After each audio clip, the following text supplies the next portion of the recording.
के बारे में जो कल कक्षा हुई थी उसी कक्षा, जैसा कि आप कल देखे थे कि भारत में आने वाले आक्रांताओं में सबसे पहले जो था वो दारा प्रथम था। मैंने कल ही चर्चा किया था आपको, और ये 6ठी शताब्दी में आया था और वो भी 6ठी शताब्दी बीसी था, आपको पता होना चाहिए। उसके बाद भारत जो आया था दूसरा आक्रमण करने वाला वह था सिकंदर, और इस ढंग से यह जो है आक्रमण किया था 326 बीसी में। इसके बाद आपको पता होगा कि तीसरे आक्रांता के रूप में सेल्यूकस किया था, और सेल्यूकस जो है भारत के अंदर इन तीनों में से कोई ज्यादा प्रवेश नहीं किए थे, और लगभग 305 बीसी के आसपास ये आक्रमण किया था। ये विजयी हुआ था, लेकिन सेल्यूकस को पराजित कर दिया था स्वयं चंद्रगुप्त मौर्य ने। और चंद्रगुप्त मौर्य जब पराजित कर दिया तो वैसी स्थिति में वो अपनी पुत्री का विवाह कर दिया था चंद्रगुप्त मौर्य से, जिसका नाम था हेलेना। इसकी पुत्री थी जिसका नाम, मैंने इस सब की चर्चा किया था आपको, हेलेना। और इस ढंग से कुछ लोग कहते हैं कार्नेलियन, जी कार्नेलियन पद था उसका, नॉट ए वाइफ, ध्यान रखेंगे। तो इस ढंग से हेलेना ही नाम मुख्य रूप से था। अब रही बात आपको कि ये तो रिटर्न हो गया, लेकिन इसके बाद भी भारत में आक्रमण जारी रहा, और ये करने वाला व्यक्ति था डिमेट्रियस।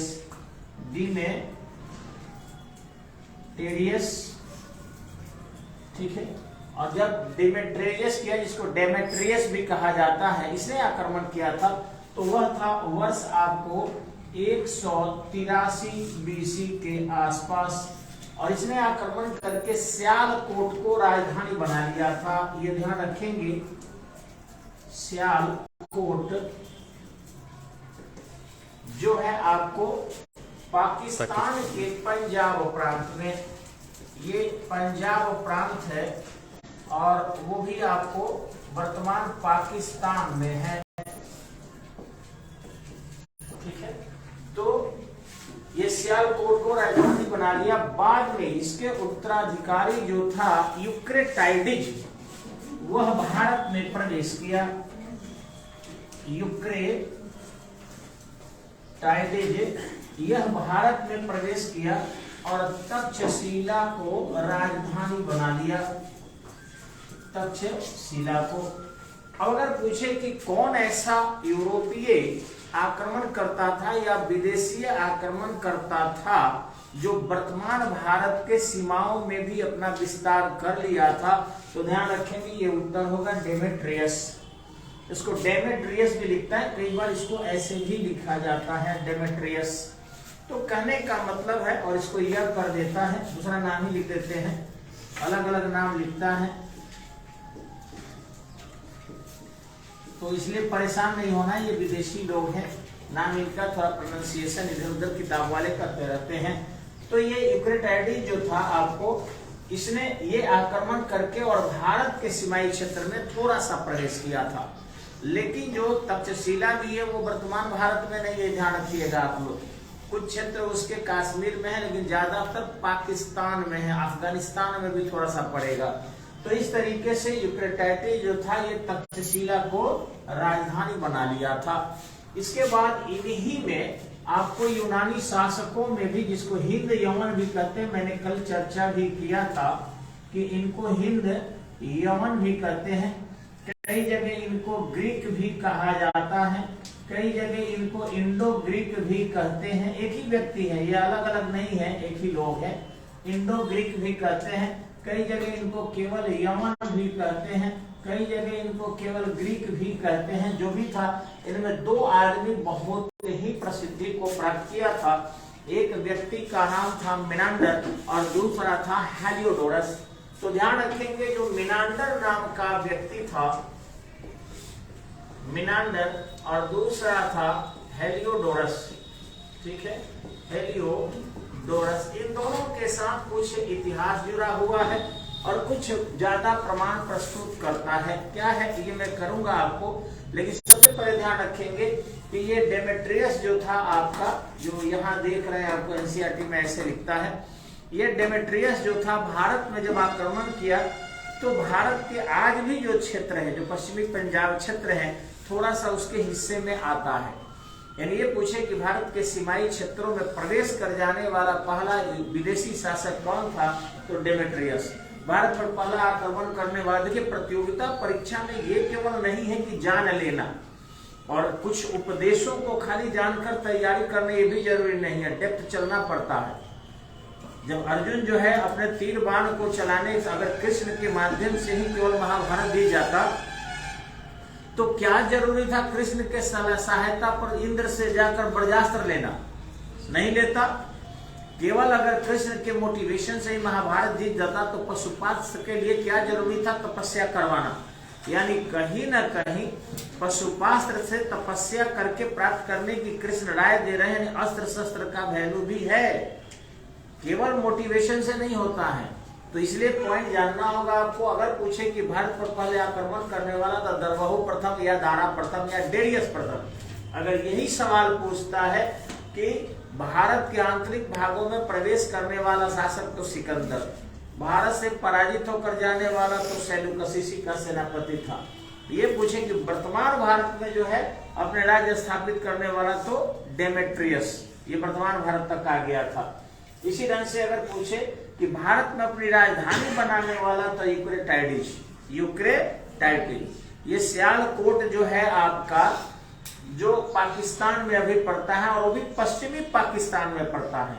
और इन लोगों को हिंद भी कहते हैं, हिंद यमन भी कहते हैं, ग्रीक भी कहते हैं, इंडो ग्रीक भी कहते हैं।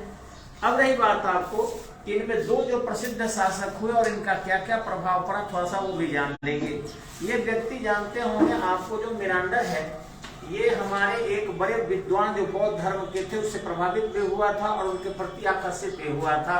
ये नागसेन से वार्ता किया था। नागसेन को नागार्जुन भी कहा जाता है, ठीक है।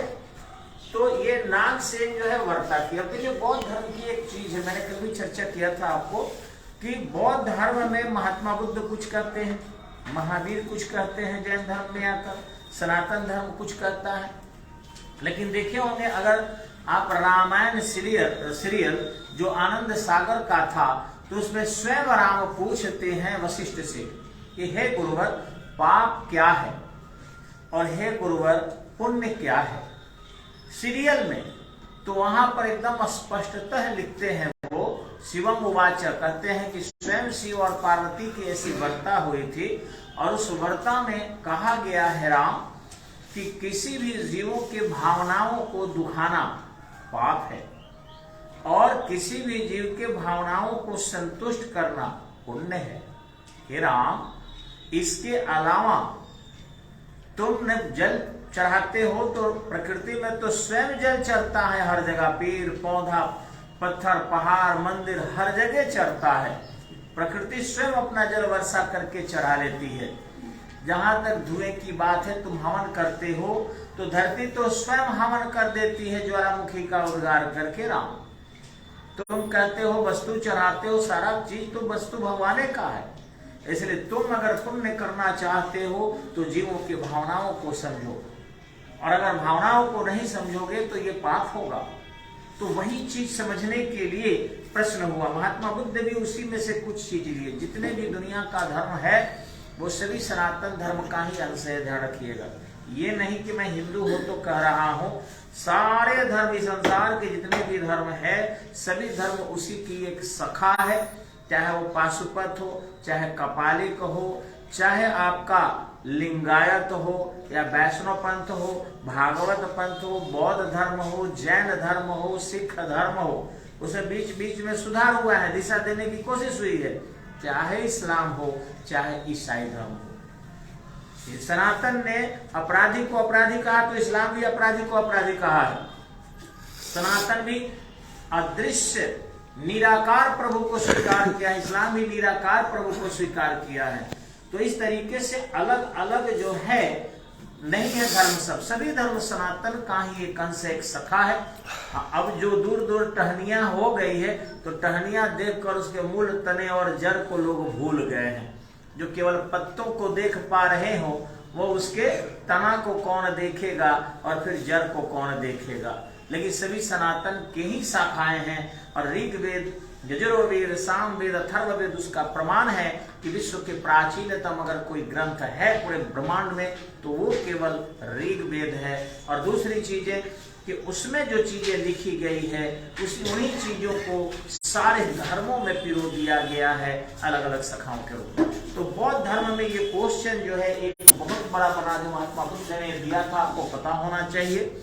उसमें उन्होंने कहा था कि पुनर्जन्म होते हैं, पुनर्जन्म होते हैं, लेकिन आत्मा अमर नहीं होती। अब जब आत्मा अमर नहीं होती तो पुनर्जन्म किस चीज का होगा? इसी क्वेश्चन को जो है मिनांडर ने पूछा था नागसेन से। तो नागसेन बड़ी बखूबी से जवाब दिए थे कि देखो, अगर आत्माएं मर जाती है और फिर भी पुनर्जन्म होता है तो पुनर्जन्म उस आत्माओं का नहीं होता, उस कर्मों का होता है, उस विचारों का होता है, उस ऊर्जा का होता है। जैसे समंदर के जल में जब लहरें उठती है, तरंग उठते हैं, तो समुद्र का वह पानी वहीं रह जाता है, लेकिन अपनी ऊर्जा वो बगल के जल को दे देता है, जिस कारण वो लहरें भी उड़ जाती है। वह दूसरे तीसरे को दे देता है, वो तीसरे में लहर उड़ जाती है, लेकिन आगे नहीं बढ़ता। ठीक इसी ढंग से आत्माएं अगर मर जाती है, शरीर तो मर जाती है, लेकिन उनके कर्म जो है, उनके परिणाम जो है वो दूसरी आत्माओं में चले जाते हैं और ये बढ़ते रहता है। आज भी जिनके माता पिता अच्छे कर्म करते हैं, निश्चित रूप से उनके बच्चों को अच्छा समाज मिलता है, अच्छा कोऑपरेटिव मिलता है, लेकिन जिनके अभिभावक या गार्जियन गलत कर देते हैं, उनके संबंधी और करीबियों को भी उसका दुष्परिणाम भोगना पड़ता है। अभी देखिए वो बाराकपुर में आपको कि विजय यादव ने कुछ गलती किया, मानवीय व्यवहार किया, हालांकि मानिए वो अपराधी होंगे, लेकिन जो दंड देने की प्रक्रिया थी और वीडियो वायरल करने की प्रक्रिया थी, मनुष्यता में, मानवता में ये कभी स्वीकार नहीं किया गया, चाहे कोई किसी जाति का हो या किसी धर्म का। मनुष्य को उस तरीके से दर्दनाक कोई नहीं मारता है, एक बार ही काट देता, गोली ही मार देता, कानूनन हिसाब से तो थाना में देता। आज देखिए उनके दामाद भी पकड़े जा रहे हैं, पकड़ा गए हैं, उनके संबंधी भी पकड़ा रहे हैं, उनकी जब्ती हो रहा है, और आने वाले समय में भी इसका दुष्परिणाम बहुत भयंकर होगा। गलती किसी एक ने किया, एक दो मिलजुल कर थोड़ा सा अपराध को मजबूत किए, लेकिन आज दंड दूर दूर के लोगों को भोगने के लिए मिल रहा है, क्योंकि कर्म जो है वह स्थानांतरित हुआ। आत्माएं वही है, उसी के शरीर में है, भावना उसी के शरीर में है जो बुरी है, लेकिन दूसरे भी प्रभावित हुए बिना नहीं रहे। वही मिनांडर को नागसेन ने समझाया था कि महात्मा बुद्ध गलत नहीं कहे हैं, आत्मा अमर नहीं होती, कर्मों का पुनर्जन्म होता है, ज्ञान का पुनर्जन्म होता है, शक्तियों का पुनर्जन्म होता है। यह प्रभावित हुआ और बौद्ध धर्म स्वीकार कर लिया। अब जब बौद्ध धर्म स्वीकार कर लिया तो बौद्ध उपाधियां भी धारण की और अपने मुद्राओं पर भी इन लोगों ने जो है बौद्ध धर्म को लिखा और उन्होंने स्वीकार किया। आगे देखेंगे हेलियोडोरस। ये देखिए हमें मध्य प्रदेश में गरुड़ स्तंभ आपको मिलता है। ये हेलियोडोरस जो था एक दूत के रूप में आया था और भगवान विष्णु का उपासक हो गया, तब जाके एक स्तंभ बनाया था आपको, और इस तरीके से उस गरुड़ स्तंभ में भगवान विष्णु के जो सवारी है उसको वो लिखता है, बनवाता है, और स्वयं वासुदेवक उपाधि भी धारण करता है, यानी उस कृष्ण भगवान के उपाधि को धारण करता है, वासुदेव के उपाधि को धारण करता है। इस प्रकार ये विदेशी लोग जो यूनानी है भारत आते हैं और भारत में बहुत सारे चीजों को अपना भी लाते हैं और भारत के बहुत सारे चीजों को एक्सेप्ट भी करते हैं। जो मूर्तियां बनी है सबसे पहले यह इंडो ग्रीक लोगों ने ही बनवाया था। अब इसमें जो है भारत में मूर्तियां नहीं बनती थी, मनुष्य की कभी भी मूर्तियां नहीं बनी। महात्मा बुद्ध की जो मूर्ति भी महादेव की मूर्ति भी जो बनी है पशुपतिनाथ के रूप में, वह देखिएगा उनका 3 सिंह है, अगल बगल पशु विचारते हैं, योगी मुद्रा में एक पैर पर एक पैर रखे हुए हैं, और इस तरीके से वो प्रभु रूप है, वो मानव रूप नहीं है।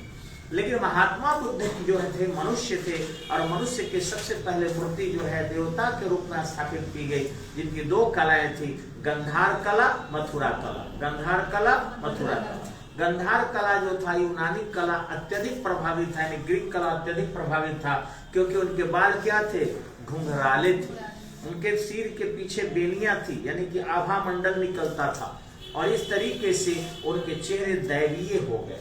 यानी काल्पनिकता से जोड़कर जो है महात्मा बुद्ध में दैवीय रूप डालने का प्रयास जो है यूनानियों ने ही किया, और मूर्ति बनाने का काम यही इंडो ग्रीक लोगों ने भारत में शुरू किया था। भाई तक्षशिला में देखेंगे तो साधारण बाल है और एकदम से मूछ है, जैसे कि लोग आम रहते हैं। यहाँ दैवीय स्वरूप दिखाने की कोशिश आपको मथुरा कला में नहीं की गई है, लेकिन तक्षशिला कला में दैवीय स्वरूप दिखाने का प्रयास किया गया। और ध्यान रखेंगे, अगर आईएएस वगैरह के एग्जाम में पूछे आपसे कि सबसे पहले महात्मा बुद्ध की मूर्ति किस कला में बनी थी, तो तक्षशिला कला में। लेकिन अगर यानी गांधार कला में, अगर ये पूछे आपसे कि जो उत्तर प्रदेश में हो जाए या बीपीएससी में क्वेश्चन आए, देखिए अंतर हो जाता है, जान लीजिएगा। अगर ये पूछे यूपी पीसीएस में कि महात्मा बुद्ध की सबसे पहले मूर्तियां कहाँ बनी थी, तो मथुरा मारिएगा एकदम, तबे जाके अंक मिलेगा। आप अगर गांधार कला मार दीजिएगा तो आपको अंक नहीं मिलेगा। और बीपीएससी में भी मथुरा मारिएगा। यूपी में पूछता है आपको कि जयप्रकाश नारायण का घर कहाँ है, तो आपको यूपी मारना पड़ेगा। और बीपीएससी में पूछे तो बिहार कुतुबपुर यही मारना पड़ेगा, शताब्दी। तो इस तरीके से जो है बदल जाता। कहेंगे क्यों? असल में जयप्रकाश नारायण आपके बिहार के ही थे, छपरा के ही थे, लेकिन इनके वंशज जाके बस गए हैं कहाँ? यूपी में। अब वहां बस गए हैं तो उन लोग वही मनाता है कि नहीं, जयप्रकाश नारायण हमारे यूपी के थे। तो इस तरीके से थोड़ा सा एरिया के हिसाब से आंसर बदल जाता है, और सब में जो है आपके भाषावाद दिखाई पड़ते हैं। अब रहा गार्गी संहिता में जाकर थोड़ा देखिए, वहां मिलता है कि यवन हालांकि बर्बर है लेकिन ज्योतिष विद्या में पारंगत है। यवन हालांकि बर्बर है लेकिन ज्योतिष विद्या में पारंगत है, यानी वहां गार्गी भी इसकी बड़ाई करती है। नेक्स्ट आप जाके देखेंगे पतंजलि के महाभाष्य में भी यौनों की चर्चा आई है। पतंजलि के महाभाष्य में भी यौनों की चर्चा आई है। और यौनिका कहते हैं पर्दा को। यौनिका किसको कहते हैं? जो गोड जो नाच ड्रामा वरामा होता था ना, नाटक वगैरह, उसमें जो पर्दा खींच दिया जाता था ताकि नेपथ्य में जाकर पीछे जाकर लोग फिर रेडी हो सके, और फिर बाद में पर्दा हटा दिया जाता था। डोरी से देखे ना आप, कहीं कहीं होता है अभी भी। तो इधर से उसी को कहा जाता था आपको यौनिका। और इस तरीके से काली मिर्च उनको बड़ा टेस्टी लगता था, तो उसको वो कहे यमन प्रिय। क्या कहे? यमन प्रिय। काली मिर्च का नाम यौनों ने क्या दिया था? यमन प्रिय दिया था। तो बहुत सारे चीजें उनके हमारे भारत में जो है आज भी प्रयोग किए जाते हैं। और विलास प्रिय वस्तुओं के प्रति आकर्षण सबसे ज्यादा उन्हीं लोगों का हुआ, जिस कारण से बड़े पैमाने पर भारत के सिल्क जो है यूरोप में जाने लगे और रोम के बाजारों में जो है इसको बेचा जाने लगा।